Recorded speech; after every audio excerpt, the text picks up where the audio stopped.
Hi guys, আমি Shreya mini ব্লগে স্বাগত। দেখতে পাচ্ছি দুই মাকে নিয়ে বেরিয়ে পড়েছি ভোরবেলা। হ্যাঁ, আজকে আর বরকে ডাকিনি, কারণ গিয়ে পুজো দিতে যাওয়া হবে। তো ওর জন্য এই যে কাকুর দোকানে চলে এসেছে চা খাওয়ার জন্য। তো চাটা খেয়ে একটু তিন মায়ে মেয়ে মিলে গল্প করছিলাম। আর তারপরে এসে রেডি হওয়ার জন্য সব ড্রেস বার করে নিলাম। তো আমি শাড়ি পরবো আর পাঞ্জাবি। হ্যাঁ, ম্যাচ করতে পারিনি, কারণ এটা আমার নতুন শাড়ি ছিল বলে তো এটাই নিয়ে এসেছি। সেটা আমার ভীষণ পছন্দ। তো কেমন লাগছে অবশ্যই জানিও। তো দুজনে একদম রেডি। তো সবাই সদল বলে একদম বেরিয়ে পড়েছি। হ্যাঁ, এবার অটো ধরতে হবে, অটো করে যেতে হয় মন্দিরের উদ্দেশ্যে। মন্দিরে তো ফোন অ্যালাউ নেই, তো ফোনের ভিতরটা দেখাতে পারবো না, কিন্তু বাইরে থেকে যতটা পারবো চেষ্টা করবো তোমাদের কাছে শেয়ার করার। তারপর যাওয়ার পথে প্রচুর মন্দির পড়ে, জানো তো এই রাস্তা না একটা আলাদাই মানে ব্যাপার আছে, বুঝতে পারলে তো। আর এইখানটা পুরো নতুন করে ভেঙে সুন্দর করে করে সব এক কালারের বিল্ডিং হয়েছে, মারাত্মক দেখতে লাগছে।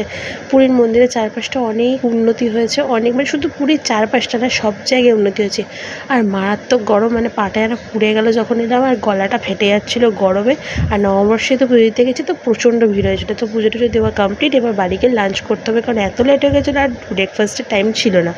তো লাঞ্চ আজকে পাতলা একদম ডিমের ঝোল, ভাত আর আলু করলা ভাজা দিয়ে একদম ভালো করে ভাতটা খেয়ে নিলাম। তো ব্লগটা ভালো লাগলে অবশ্যই করতে একদম ভুলো না। টাটা।